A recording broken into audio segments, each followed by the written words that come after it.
Hello students, बेटा last video च असी inertia, force, Newton's first law of motion and momentum बारे पढ़िया सी, है ना। In this video we are studying about Newton's second law and Newton's third law. पहला अपन Newton's second law of motion study कर रहे हैं। न्यूटन्स सेकेंड लॉ, बेटा न्यूटन्स फर्स्ट लॉ सानू बेसिकली फोर्स की क्वालिटी दसदा है। न्यूटन्स फर्स्ट लॉ कह रहे हैं, Newton's first law of motion सानू फोर्स की क्वालिटी दसदा है भी जी फोर्स है वो बॉडी की स्टेट चेंज कर सकती है। बॉडी को रेस्ट तो मोशन च लिया सकती है, मोशन तो रेस्ट लिया सकती है, बॉडी की डायरेक्शन चेंज कर सकती है। That is the quality of force. ठीक है, न्यूटन सेकेंड लॉ सानू फोर्स मेजर करनी सिखाता है। बॉडी के अंदर फोर्स लग रही है तो कितनी लग रही है, उस फोर्स लगन नाल की चेंजेस आएंगियां, किनिया किनिया चेंजेस आएंगियां, ये फाइंड करना सिखाना सानू न्यूटन सेकेंड। सो न्यूटन फर्स्ट लॉ में क्वालिटेटिव डेफिनेशन ऑफ फोर्स क्या है, qualitative definition of force, and Newton second law में क्वांटिटेटिव डेफिनेशन ऑफ फोर्स क्या है। क्योंकि फर्स्ट लॉ तो सानू फोर्स की क्वालिटी पता चलती है एंड सेकेंड लॉ तो सानू फोर्स की क्वांटिटी पता चलती है। Okay, so according to this law, according to second law of motion, force acting on a body is directly proportional to its change in momentum with respect to time। किसी भी body पे जी force लगेगी, that force is directly proportional to the rate of change of momentum, rate of change of momentum with respect to time. Rate of change of momentum with respect to time का मतलब होता है कि momentum कितना fast change हो रहा है, momentum कितना क्विक चेंज हो रहा है, मोमेंटम कितना ज्यादा चेंज हो रहा है, मोमेंटम कितना घट चेंज हो रहा है। ये सारा फोर्स के डायरेक्टली प्रोपोर्शनल है। फोर्स का ते चेंज इन मोमेंटम का, बेटा मोमेंटम का पता ही है ना, लास्ट वीडियो च दस्या सीगा। Momentum quantity of motion contained in a body, एक बॉडी च कितना मोशन है वो दसदा मोमेंटम। जिन्नी फोर्स से मोमेंटम का रिलेशन किया बेटा डायरेक्ट है, जिन्नी फोर्स ज्यादा लगेगी उतना मोमेंटम ज्यादा चेंज होएगा, जो फोर्स घट लगेगी तो मोमेंटम घट चेंज होएगा। एंड फोर्स से टाइम का रिलेशन की है इनवर्स है, जिन्नी फोर्स ज्यादा लगेगी उतना मोमेंटम छेती चेंज होएगा, छेती मतलब जिन्नी फोर्स ज्यादा उतना टाइम घट लगेगा, जिन्नी फोर्स घट उतना टाइम ज्यादा लगेगा। समझ गए, मतलब फोर्स से चेंज इन मोमेंटम का रिलेशन डायरेक्ट है। ज्यादा फोर्स है ज्यादा मोमेंटम चेंज होएगा, घट फोर्स है घट मोमेंटम चेंज होएगा। टाइम का रिलेशन इनवर्स है, ज्यादा फोर्स लगाओगे तो मोमेंटम क्विक चेंज होएगा, क्विक टाइम घट लगेगा। जब फोर्स घट लगाओगे तो टाइम ज्यादा लगेगा, मतलब मोमेंटम स्लो चेंज होएगा। स्मॉल फोर्स मोमेंटम को स्लो चेंज कर दी है, लार्ज फोर्स मोमेंटम को क्विक चेंज कर दी है तो ज्यादा चेंज कर। ठीक है, जो फोर्स ज्यादा है, समझ लो ना बेटा, जो फोर्स ज्यादा है तो ज्यादा मोमेंटम चेंज होएगा तो क्विक चेंज होएगा, घट टाइम में। ज्यादा मोमेंटम चेंज होएगा घट टाइम में चेंज होएगा। जो फोर्स स्मॉल है, स्मॉल फोर्स तो स्मॉल मोमेंटम चेंज होएगा तो टाइम ज्यादा लगेगा। मोमेंटम स्मॉल चेंज होएगा तो टाइम ज्यादा लगेगा, मतलब मोमेंटम स्लो चेंज होएगा। So this is the relation between F and change in momentum with respect to time. Proportionality the symbol हटाओगे तो constant होगा, constant. For all systems for all systems के की वैल्यू 1 हो जाएगा सारे सिस्टम्स वास्ते SIS CGS इस करके ਜਿਹੜਾ फार्मूला सिर्फ इतना है F is equal to dV by dt very important formula भूलना नहीं है F is force acting on the body dP is change in momentum of the body change in momentum क्या कर देते हैं बेटा final momentum minus initial momentum समझ गए हाँ फाइनल मोमेंटम की वैल्यू कटोगे m into final velocity initial momentum की वैल्यू कटोगे m into initial velocity because ਤੁਸੀਂ ਪੜਿਆ ਸੀਗਾ ਪਿਛਲੀ ਵੀਡੀਓਜ਼ मोमेंटम ਦਾ ਫਾਰਮੂਲਾ ਹੁੰਦਾ ਮਾਸ into velocity ਮਾਸ ਨੂੰ ਫਾਈਨਲ velocity ਨਾਲ ਮਲਟੀਪਲਾਈ ਕਰੋਗੇ ਫਾਈਨਲ मोमेंटम ਆ ਜਾਏਗਾ ਮਾਸ ਨੂੰ ਇਨੀਸ਼ੀਅਲ velocity ਨਾਲ ਮਲਟੀਪਲਾਈ ਕਰੋਗੇ ਇਨੀਸ਼ੀਅਲ मोमेंटम ਆ ਜਾਏਗਾ ਫਾਈਨਲ मोमेंटम ਜੋ ਇਨੀਸ਼ੀਅਲ मोमेंटम ਮਾਈਨਸ ਕਰੋਗੇ ਚੇਂਜ ਇਨ मोमेंटम ਆ ਜਾਏਗਾ ਇਹ ਆਏਗਾ टाइम कितने टाइम्स मोमेंटम चेंज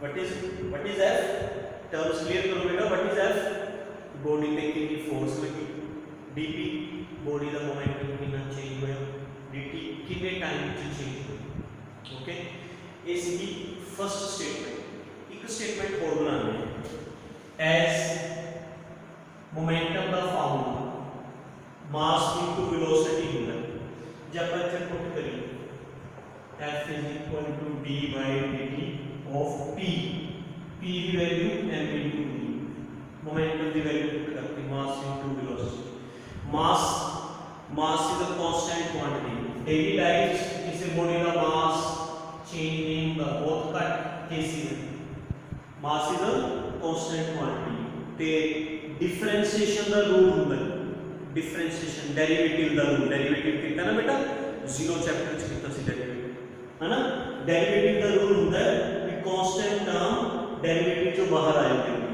तब because mass is constant term it comes out बाहर ठीक है dv by dt the rate of change of velocity with respect to time is known as acceleration this is acceleration so एक force का दूसरा formula बन गया ठीक है स्टेटमेंट भी बन गई force acting on a body force acting on a body is equal to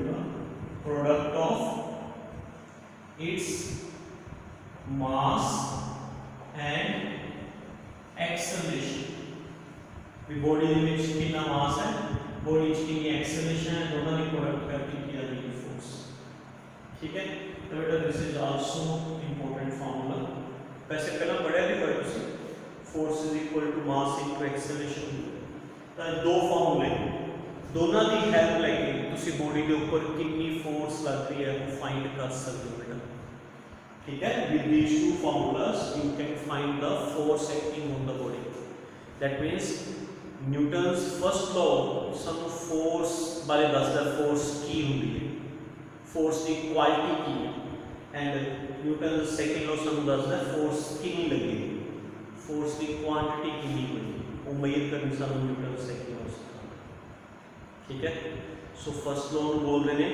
qualitative definition of force and Newton second law ਨੂੰ ਬੋਲਦੇ ਨੇ quantitative definition of force okay बेटा एंड उन फोर्स का डायमेंशनल फार्मूला बना लिए dimensional formula F is equal to mass into acceleration mass का होता है m acceleration का lt minus 2 the force का dimensional formula m lt minus 2 this is the dimensional formula of force ठीक है ਹੁਣ ਇਸ ਤੋਂ ਅੱਗੇ ਆਪਾਂ ਫੋਰਸ ਦੇ ਯੂਨਿਟਸ ਡਿਸਕਸ ਕਰਦੇ ਹਾਂ ਇੰਨਾ ਸਮਝ ਆ ਗਿਆ ਬੇਟਾ ਦੋਨੇ ਫਾਰਮੂਲੇ ਯਾਦ ਰੱਖਣੇ ਨੇ ਆ ਮੋਮੈਂਟਮ ਨਾਲ ਰਿਲੇਸ਼ਨ ਸਮਝ ਆ ਗਿਆ ਫੋਰਸ ਦਾ मोमेंटम ਨਾਲ डायरेक्ट रिलेशन है चेंज इन मोमेंटम ਨਾਲ टाइम ਨਾਲ inverse relation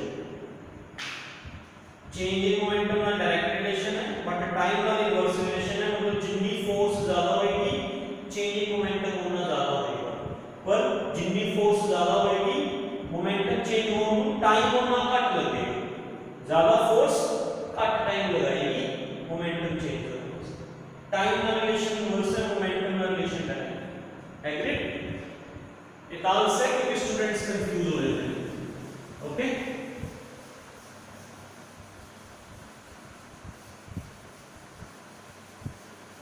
now force the units बेटा, फोर्स द यूनिट्स, यूनिट्स इस करके क्योंकि जब तुम न्यूमेरिकल करोगे तो सिर्फ फोर्स द यूनिट्स है ਜਿਹੜੇ ਕਾਫੀ कंफ्यूज करते हैं। न्यूमेरिकल्स फोर्स द यूनिट्स ਨੂੰ ਕਾਫੀ ਉਲਝਾਇਆ ਜਾਂਦਾ है ਵੀ स्टूडेंट्स कंफ्यूज होकर न्यूमेरिकल ਛੱਡ ਦਿੰਦੇ। ओके ਤਾਂ ਤੁਹਾਨੂੰ यूनिट्स डिस्कस करते हैं बेटा फोर्स से। फोर्स से यूनिट्स दो तरह के होंगे हैं, एक होंगे ने एब्सोल्यूट यूनिट्स,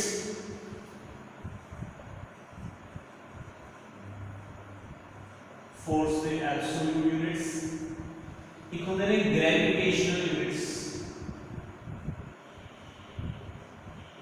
ग्रेविटेशनल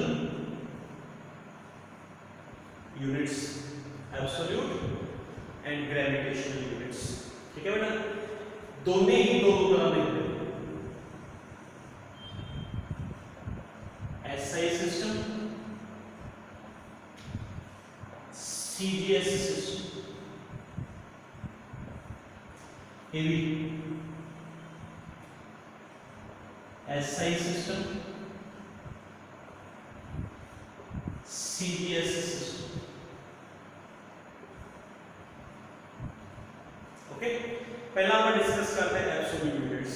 बेटा absolute units SI system force से न्यूटन्स होते हैं, न्यूटन्स या न्यूटन्स। इस दे विच होंगे ने सीजीएस सिस्टम च times. Gravitational units SI system च होंगे ने किलोग्राम वेट या किलोग्राम फोर्स। कोई गल है, चाहे किलोग्राम वेट कह लो चाहे किलोग्राम फोर्स कह लो। सीजीएस सिस्टम होंगे ने ग्राम वेट या ग्राम फोर्स। ग्राम फोर्स नूं तुसी एवें जीएफ भी पास gram force like this KGF ठीक करके पा देना है। ग्राम वेट या ग्राम फोर्स, ठीक है। न्यूटन पहला आप न्यूटन एब्सोल्यूट यूनिट्स न्यूटन किवें पे, ठीक है। फोर्स का फार्मूला क्या होता है बेटा, मास इनटू एक्सेलरेशन होता है ना। अगर मास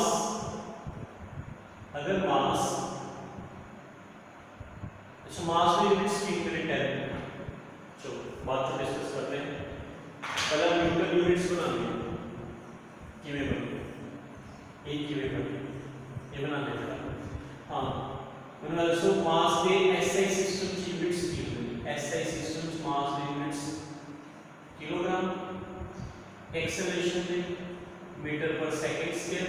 तब बेटा यूनिट्स बन गई kilogram metre per second square. इसको बोला जाता है Newton. Kilogram metre per second square is known as Newton.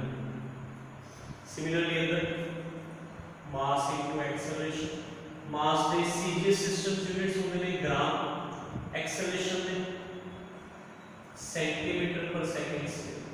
ये बन गए gram centimetre per second square, जिसको बोला जाता है dine.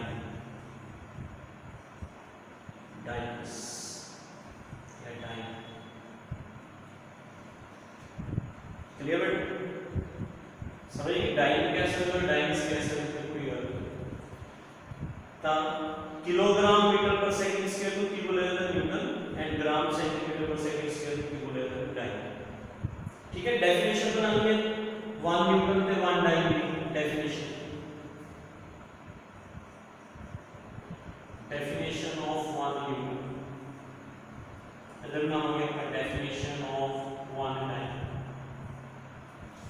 1 Newton as force is equal to mass into acceleration होता है। अगर mass 1 kg, acceleration 1 metre per second square, then force पूरे पुट करो, आ दो वैल्यूज ऊपर पुट करो। 1 kg 1 metre per second square, 1 into 1 1 kilogram metre per second square. Kilogram metre per second square को की बोलते हैं न्यूटन। आ देखो kilogram metre per second square को की बोलते हैं Newton. So 1 Newton per metre 1 Newton force पर आए जो मास की है 1 kg तो एक्सेलरेशन की 1 मीटर पर सेकंड स्क्वायर फिर फोर्स की है 1 न्यूटन। पूर्वक तीन चीजें तो डेफिनेशन बनाओ। Force is said to be 1 Newton. Force is said to be 1 Newton when it acts on a mass of 1 kg produces an acceleration of 1 meter per second square. उस force ਨੂੰ 1 Newton कहांगे। उस force ਨੂੰ 1 Newton कहांगे ਜਿਹੜੀ 1 kg ਦੇ ਮਾਸ ਤੇ ਲੱਗੇ ਤੇ ਉਸ ਦੀ ਕਿੰਨੀ ਐਕਸਲਰੇਸ਼ਨ ਤੇ ਆਵੇ 1 meter per second square. Force is said to be 1 Newton when it acts on a mass of 1 kg produces an acceleration of 1 meter per second.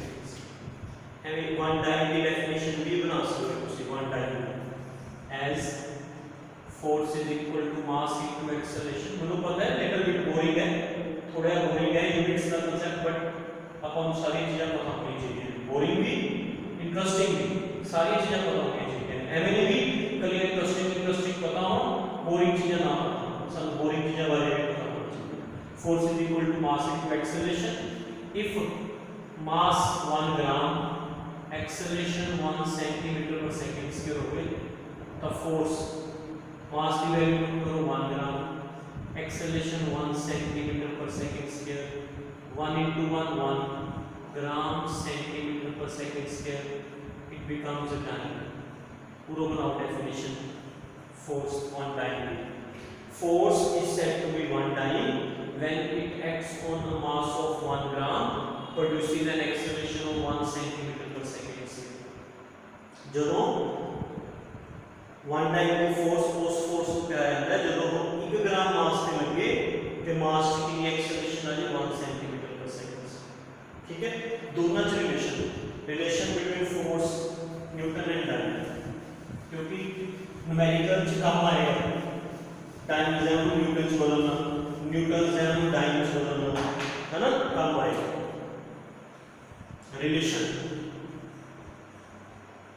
relation between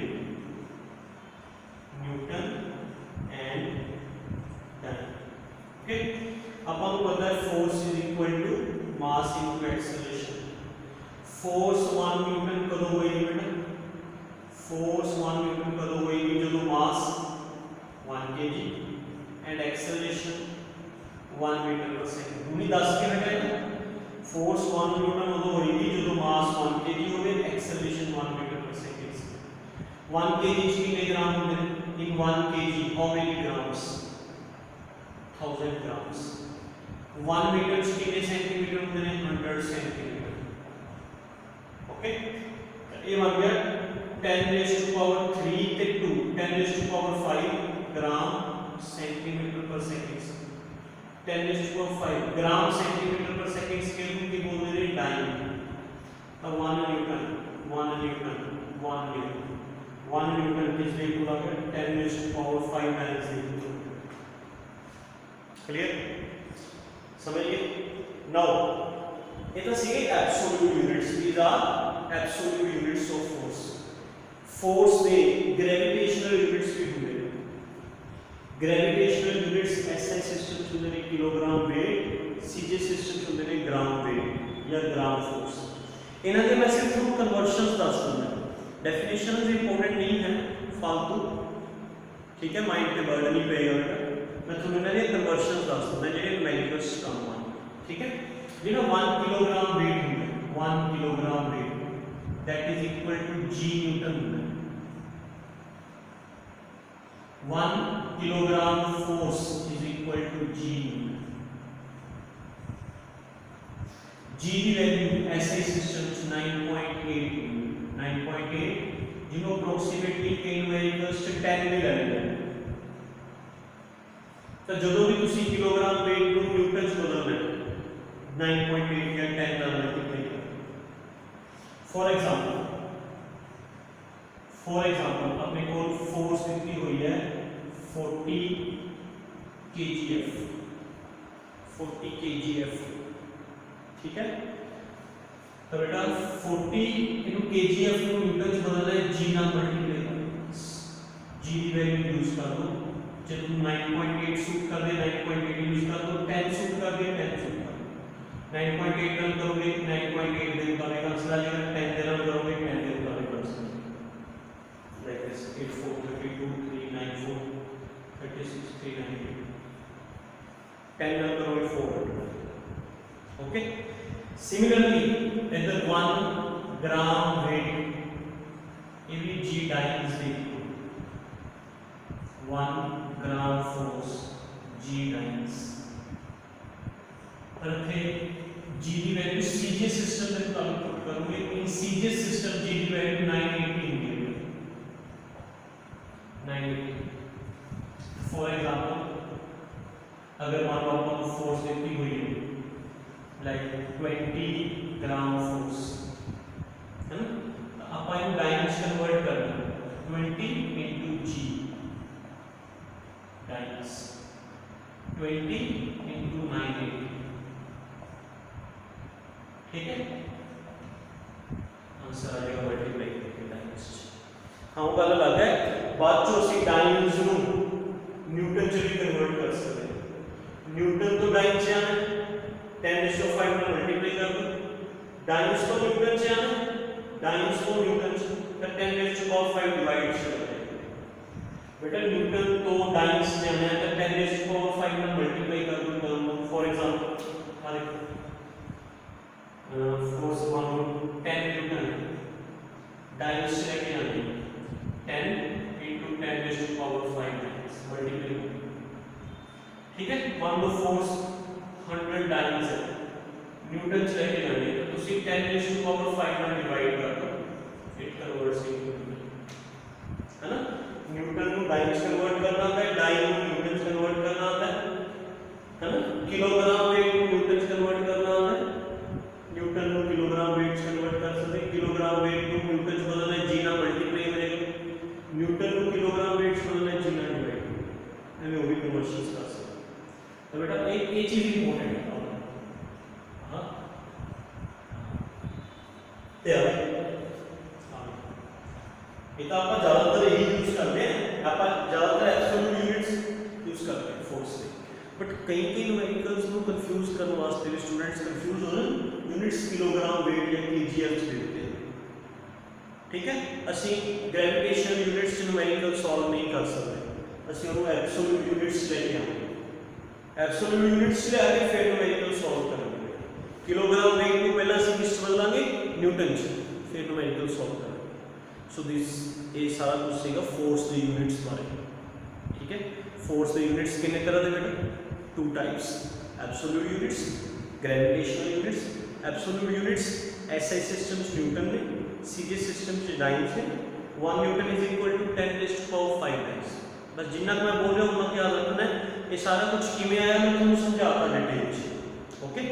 and gravitational units जेडे हैगे ने force ने SI systems हैगे ने kilogram weight या kilogram force CGS systems ने gram weight या gram force 1 kilogram wait या 1 किलोग्राम फोर्स जी न्यूटन दे इक्वल होता है जी की वैल्यू आ यूज कर सकते 1 ग्राम वेट या 1 ग्राम फोर्स से भी जी डाइन्स दे इक्वल होता है जी की वैल्यू सीजीएस सिस्टम वाली यूज करनी है ठीक है। ਹੁਣ ਆਪਾਂ अन्य न्यूटन्स थर्ड लॉ छोटा जिहा वैसे सारे ਨੂੰ ਆਉਂਦਾ ਹੁੰਦਾ न्यूटन्स थर्ड आंदा बेटा न्यूटन्स थर्ड लॉ यस सब तो सौखा लॉ है सारे को इस बारे पता बट मैं ਤੁਹਾਨੂੰ इस लॉ ਦੇ ਅੰਦਰ ਵੀ ਇੱਕ ਇੰਪੋਰਟੈਂਟ ਕਨਸੈਪਟ ਦੱਸਾਂਗਾ ਜਿਹੜਾ ਆਪਾਂ ਆਪਣੀ ਫਿਜ਼ਿਕਸ ਚ ਯੂਜ਼ ਕਰਿਆ ਕਰਾਂਗੇ।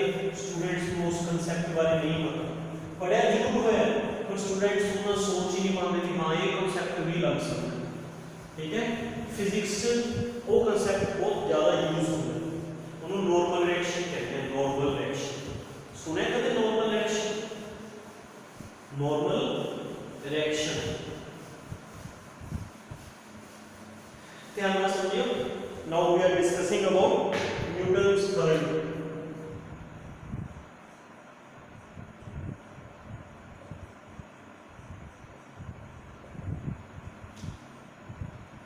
की होना बेटा ये सारा पता होता है लोग मैं लिखना गाली दसो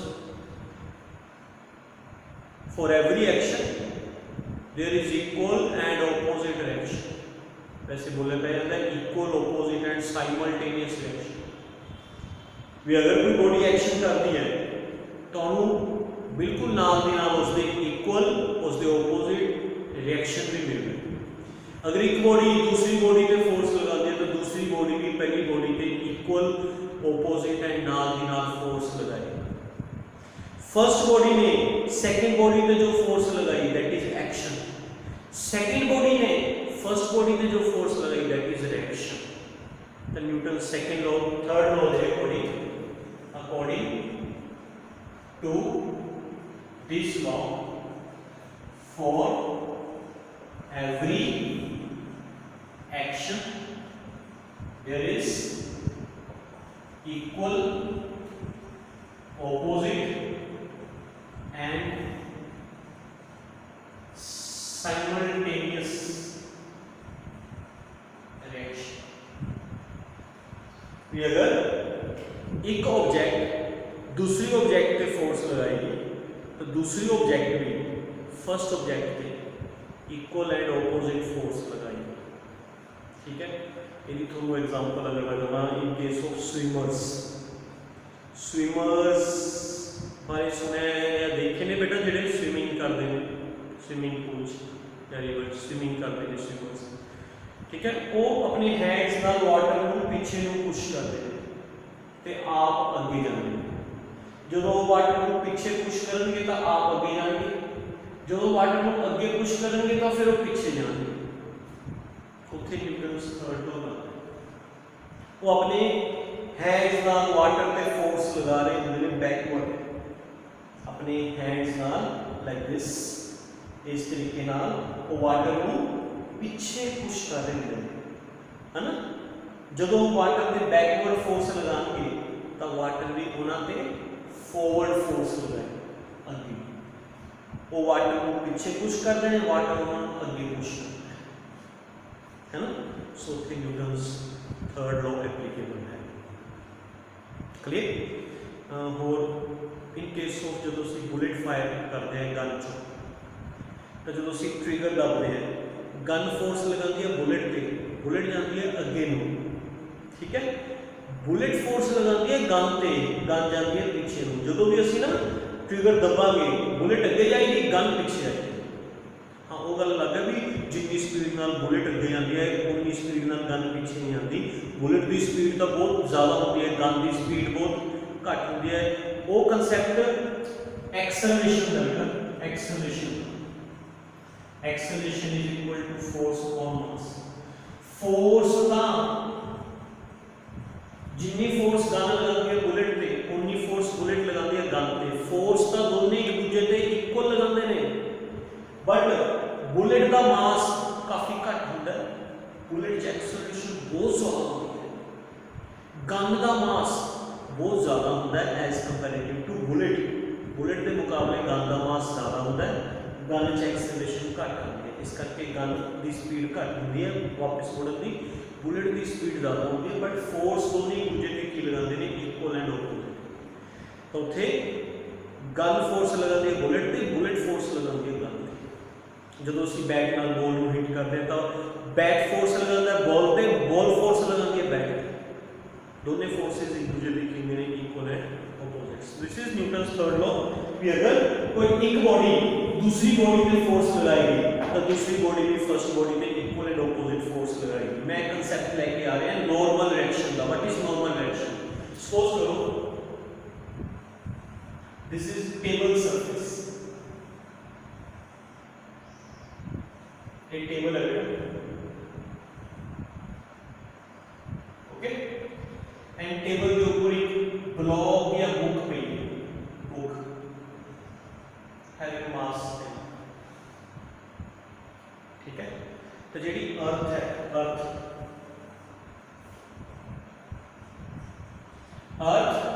इस बुक पे ग्रेविटेशनल फोर्स लगा रही होगी, इस बुक को नीचे खींच रही होगी. उस ग्रेविटेशनल फोर्स ਨੂੰ ਅਸੀਂ बॉडी का वेट कहते हैं. याद है ना तुम पिछली वीडियोस दस्या होया अर्थ की जो ग्रेविटेशनल फोर्स होती है, force that becomes the weight of the body. Means अगर इस बुक का मास m है तो इस बुक का वेट होएगा mg and weight always acting vertically downward. ठीक है, तो बेटा जितना बुक दा वेट उन्नी ये बुक टेबल पे फोर्स लगा रही है downward. So this is action जेड़ा बुक ने कीता टेबल पे, बुक ने टेबल पे फोर्स लगाई हुई है, जिन्ना बुक दा वेट है उन्नी फोर्स बुक ने लगाई हुई है टेबल पे नीचे अर्थ दे कारण, है ना। तो अगर बुक ने टेबल पे फोर्स लगाई है बेटा तो टेबल भी बुक पे की लगाएगा force, equal and opposite force जेडी टेबल वालों लगाई जाएगी बुक पे in equal and opposite sense. This is known as reaction. Book ने ध्यान से समझो बेटा ये इंपॉर्टेंट चीज है, बुक ने टेबल पे एक्शन किया, टेबल ने बुक नु रिएक्शन दिया। ये जेड़ा रिएक्शन है ये हमेशा सरफेस को 90 डिग्री पे लगना होता है, 90 degree from the surface, surface को 90 degree. That's why it is known as normal reaction, क्योंकि मैथ की लैंग्वेज, मैथमेटिकल लैंग्वेज 90 डिग्री नु नॉर्मल बोला जाता है, नॉर्मल, है ना। सो नॉर्मल इस करके क्योंकि 90 डिग्री पे लगता है, रिएक्शन इस करके because it is a force of reaction. ठीक है, ऑब्जेक्ट ने सरफेस ने की कीता एक्शन, सरफेस ने ऑब्जेक्ट ਨੂੰ ਕੀ ਦਿੱਤਾ ਰਿਐਕਸ਼ਨ। ਈਵਨ ਕਿ ਜਦੋਂ ਆਪਾਂ ਗਰਾਊਂਡ ਤੇ ਖੜੇ ਹੁੰਨੇ ਤਾਂ ਗਰਾਊਂਡ ਵੀ ਆਪਾਂ ਨੂੰ ਰਿਐਕਸ਼ਨ ਦਿੰਦਾ ਹੈ। ਤੁਹਾਨੂੰ ਯਾਦ ਹੈ ਮੇਰੀ ਵੈਕਟਰ ਚੈਪਟਰ ਦੀ ਲਾਸਟ ਵੀਡੀਓ ਸੀ, ਵੈਕਟਰ ਚੈਪਟਰ ਦੀ ਲਾਸਟ 16th ਵੀਡੀਓ ਸੀ ਜਿਸ 'ਚ ਮੈਂ ਤੁਹਾਨੂੰ ਐਪਲੀਕੇਸ਼ਨ ਆਫ ਵੈਕਟਰਸ ਵਾਸਤੇ application of resolution of vector ਸਮਝਾਇਆ ਸੀ, ਜਿਸ 'ਚ ਮੈਂ ਤੁਹਾਨੂੰ ਸਮਝਾਇਆ ਸੀ ਕਿ ਆਪਾਂ ਤੁਰਦੇ ਕਿਵੇਂ ਹੈ, ਹਾਊ ਵੀ ਵਾਕ। ਅਸੀਂ ग्राउंड पे फोर्स लगाने हैं एक्शन करते हैं, ग्राउंड साडे पे फोर्स लगाता है रिएक्शन करता है। समझ गए? मैं वही कह रहे हैं भी जदों असी ग्राउंड पे खड़ते हैं, असी ग्राउंड पे खड़ते हैं तो असी ग्राउंड पे की लगा रहे हैं फोर्स, कितनी, जिन्ना साडा वेट है, जिन्ना साडा वेट है उस वेट जिन्नी असी ग्राउंड पे फोर्स लगा रहे हैं डाउनवर्ड डायरेक्शन। क्यों? क्योंकि अर्थ सानू नीचे खिंचती है, अर्थ दी ग्रेविटेशनल फोर्स ही, अर्थ दी ग्रेविटेशनल फोर्स ही बेटा वेट का रोल प्ले करती है। तो जिन्ना साडा वेट है उन्नी असी अर्थ पे फोर्स लगाने हैं, एज अ रिजल्ट अर्थ भी साडे पे की लगाती है इक्वल एंड ऑपोजिट फोर्स ऊपर नू। असी अर्थ पे की कीता एक्शन, तो अर्थ ने साडे पे की कीता है रिएक्शन। समझ गए? अच्छा ये तुम समझ आ गया भी जदों भी कोई ऑब्जेक्ट किसी सरफेस पे पई हो, जदों भी कोई ऑब्जेक्ट किसी सरफेस पे पई होवे तो सरफेस वालों ऑब्जेक्ट को रिएक्शन मिलता ही मिलता है। सरफेस वालों ऑब्जेक्ट को रिएक्शन मिलेगा, वाई? क्योंकि ऑब्जेक्ट का वेट सरफेस पे की करेगा एक्शन एंड सरफेस ऑब्जेक्ट को की देगा रिएक्शन, एंड ये जेड़ा रिएक्शन मिलेगा ये हमेशा सरफेस को 90 डिग्री पे मिलेगा। जे सरफेस हॉरिजॉन्टल है, हॉरिजॉन्टल फिर भी 90 डिग्री पे मिलेगा। जे सरफेस इंक्लाइंड है, इंक्लाइंड जिवें पहाड़ होंदे ने, पहाड़ है ना, पहाड़ पे कोई इंक्लाइंड प्लेन पे कोई बॉडी है, फिर भी ये रिएक्शन है सरफेस को 90 डिग्री पे मिलेगा, 90 degree from the surface, 90 degree from the surface action. Surface horizontal है फिर रिएक्शन हमें मिलेगा, सरफेस इंक्लाइंड हो गया तो रिएक्शन भी टेढ़ा हो जाएगा बट सरफेस को 90 डिग्री पे रहेगा। पूरे भी रिएक्शन सरफेस को 90 डिग्री पे, जो सरफेस इंक्लाइंड हो गया तो रिएक्शन भी टेढ़ा हो जाएगा बट सरफेस को 90 डिग्री पे ही रहेगा, always 90 degree from the surface. That's why this reaction is known as normal reaction. अच्छा ना, हम एक इंपॉर्टेंट पॉइंट आ जाता है, कई बार बच्चा ने माइंड चाहता है सर ਅਸੀਂ ਸੁਣਿਆ ਹੋਇਆ ਹੈ ਵੀ ਜਿਹੜੀਆਂ ਫੋਰਸਿਸ ਇਕੁਅਲ ਹੋਣ ਆਪੋਜ਼ਿਟ ਹੋਣ ਉਹ ਕੈਂਸਲ ਹੋ ਜਾਂਦੀਆਂ ਨੇ, ਜਿਹੜੀਆਂ ਫੋਰਸਿਸ ਇਕੁਅਲ ਹੋਣ ਆਪੋਜ਼ਿਟ ਹੋਣ ਉਹ ਕੈਂਸਲ ਹੋ ਜਾਂਦੀਆਂ ਨੇ। ਤਾਂ ਕੀ ਰਿਐਕਸ਼ਨ, ਐਕਸ਼ਨ ਐਂਡ ਰਿਐਕਸ਼ਨ ਵੀ ਕੈਂਸਲ ਹੋ ਜਾਂਦੇ ਕਿਉਂਕਿ ਦੋਨੇ ਇਕੁਅਲ ਨੇ ਆਪੋਜ਼ਿਟ ਨੇ, ਵੀ ਕੀ ਕੈਂਸਲ ਹੋ ਜਾਣਗੇ? ਤਾਂ ਆਨਸਰ ਹੈ ਨਹੀਂ। कैंसल क्यों नहीं होंगे बेटा? कैंसल वो होंगे ने ਜਿਹੜੀਆਂ फोर्सेस इक्वल होन ऑपोजिट होन इको बॉडी ते लगन, इको बॉडी ते लगन, इको पॉइंट ते लगन या इको लाइन च लगन, इको बॉडी ते सेम बॉडी ते लगन, वो कैंसल हो जाएंगे। ਇੱਥੇ एक्शन ਤਾਂ ਟੇਬਲ ਤੇ ਹੋ ਰਿਹਾ ਹੈ, ਜਿਹੜੀ एक्शन वाली फोर्स है किस पे लग रही है बेटा? टेबल पे। रिएक्शन वाली फोर्स किस पे लग रही है? बुक पे। टेबल पे भी इक्वल फोर्स लग रही है, दैट इज एक्शन। बुक पे भी इक्वल फोर्स लग रही है, दैट इज रिएक्शन। तो एक्शन अलग बॉडी पे हो रहे, रिएक्शन अलग बॉडी पे हो रहे, एक्शन एंड रिएक्शन अलग अलग बॉडीज पे हो रहे ने, इस करके कैंसिल नहीं होंगे। अगर ये इक्को बॉडी पे होंगे फिर कैंसिल हो जाएंगे। समझ गए? केड़ियां फोर्सेस कैंसिल होंदी ने? जेड़ियां इक्वल होन ऑपोजिट होन ते इक्को बॉडी ते लगन, acting on one body, these are cancel with each other, ये कैंसिल हो जाएंगे। बट इथे एक्शन हो रहा है टेबल पे, एक्शन कौन कर रहा है? बुक कर रही है, किस पे कर रही है? टेबल पे। रिएक्शन कौन कर रहा है? टेबल कर रहा है, किस पे कर रहा है? बुक पे। तो रिएक्शन हो रहा है बेटा बुक पे, एक्शन हो रहा है टेबल पे। दोनों फोर्सेस, एक्शन अलग चीज पे हो रहे हैं, रिएक्शन अलग चीज पे हो रहे हैं, दोनों अलग अलग बॉडीज पे हो रहे हैं, इस करके कैंसिल नहीं। Action and reaction does not cancel with each other. समझ गए? So this is Newton's third law. Chapter 4 बहुत कुछ है, तो सिंपल जी बेसिक जी चीज़ें से, ठीक है? बाकी आगे डिस्कस करें। Hope you understand. 2-3 बार वीडियोस चेक कर लियो, यूनिट्स पे खास ख्याल रखिए, ठीक है? Thank you.